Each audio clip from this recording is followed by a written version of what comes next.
jërëjëf Yves xanaa dañuy sant yàlla rek di julli ci alayhi salaatu wasalaam di ñaan yàlla sàmm suñuy wayjur te sàmm wayjur yëpp di ziar ak ñaan alxalifa Cheikh Mouhamadul Muntaqa ibnu Cheikh Mouhamadul Bachir yàlla sàmm ko te doole ko ci daraja l'islam waaye may ñaanal sama buntu ci Cheikhul Khadim di tabib rijalillah Mawlana Cheikhna Ibrahim ibnu Serigne Mbacké Madina di ñaan yàlla defal ko riddan barakatan wa rahmatan fi barakat Cheikhul Khadim CNG bu bees taxaw na Alioune Sarr tàggoo na ci tàggoo bu rafet après 24 ans yoo xamante ne que yàlla def na mu jiite la CNG malgré tout liggéey na fa liggéey bu rafet ak ku xam ni làmb di doxe ak ni làmb méttee bu njëkk Yves dama wax ni nit promoteur daan na tëggloo daan na bëriloo mbër ba làmb ja jeex promoteur ba ne fes daw promoteur daan na may problème donc bu fekkee ni Alioune Sarr ak équipe am depuis 92 ba léegi encadré nañu làmb ba mu mel ni mu war a mel kon lu mën a am dañ ko war a gàcce ngaalaamaal waaye aussi di gàcce ngaalaamaal le ministre des sports monsieur Matar Ba li tax bi lii amee consulté ni couche làmb yëpp moo xam communicateur moo xam ancien gloire moo xam journaliste moo xam la presse sportive écrite ñun ñu nekk ci internet bi ñi xam làmb entraîneurs yi manager ñëpp la consulter waxtaan ak ñoom ci làmb jël nañu tànn ki nga xam ne moom mooy Bira Sène moom nekkoon CRD bu Kaolack jiite woon lutte simple ba mujj gi ñu jox ko lutte avec frappe ci CNG bu Kaolack donc ministre bi li mu wax it leer na dafay mbir yi dafay changer mooy benn léegi ku jiite CNG ci ñaari at nga koy diriger yow sa équipe loolu rek avancé la bu majeur mooy que 2 ans boo fa toogee boo doxalee ak boo doxalul da ngay pousse sa morom ñëw toog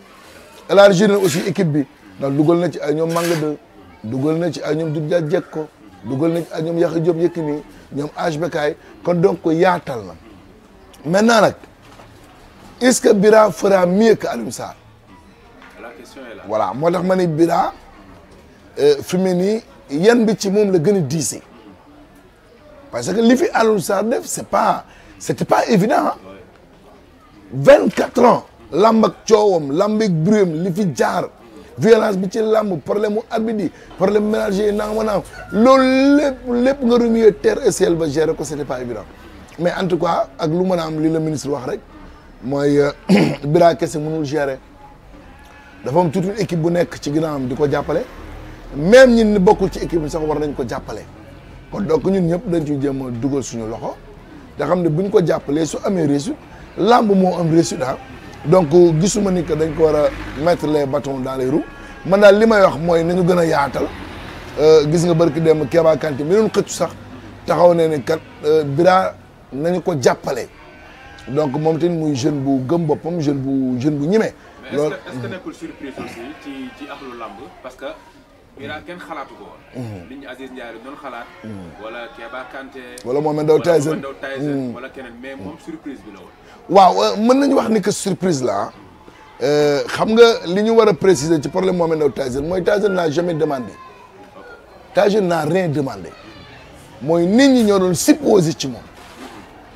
mais quant à Bira man mi surprise la ci man wax dëgg yàlla yonent bi ak keneen ak keneen mais quand même ministre bi mooy xool ki ko doy ak li ko doy donc su fekkee ni que jàpp ni que Bira moo ko doy amul problème mais seulement li ma koy ñaaxee rek te wax naa ko waxati ko mooy que nañu changer le système bu ñu changer ay tête rek non nañu changer le système te gëm naa ne que ils veulent changer un système parce que fi mu njëkkee changer le système rek mooy ku fi toog ñaari at nga fiy toog. maintenant amul vote. non non non 2 ans dem. 2 ans Comme dem les sa Américains. waaw donc loolu maanaam avancée bu majeur la bu majeur Bira bu fi defee 2 ans bu defee bu defule day pousse keneen ñëw toog ainsi de suite affaire yi continuer